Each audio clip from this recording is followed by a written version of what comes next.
ជួនអោយយើងយកជេតាជួនចៅកូនក្មេងយើងសូមឲ្យយកនៅតែសេចក្តីសុខដើមសេចក្តីចម្រើនមានសំណាងល្អ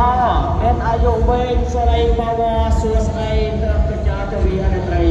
សូមឲ្យសេចក្តីខ្ញុំប្រកាសថាសូមលើកអំណាចឲ្យថ្លៃបន្ទោសចំពោះព្រះទេវគុណព្រមទាំង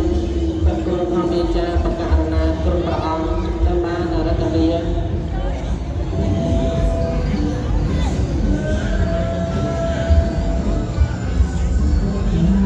ដូច្នេះខ្ញុំប្រកាសណាសូមក្រាបថ្វាយបង្គំចំពោះប្រទេសជប៉ុនគឺប្រទេសកម្ពុជាដែលបានអញ្ជើញមកនៅក្រុងសៀមរាបដូច្នេះខ្ញុំប្រកាសណាអាត្មាភាពគ្មាននៅអ្វីបន្ទាប់ស្នងសងសភាទឹកចិត្តដ៏ជ្រះថ្លាមុតរបស់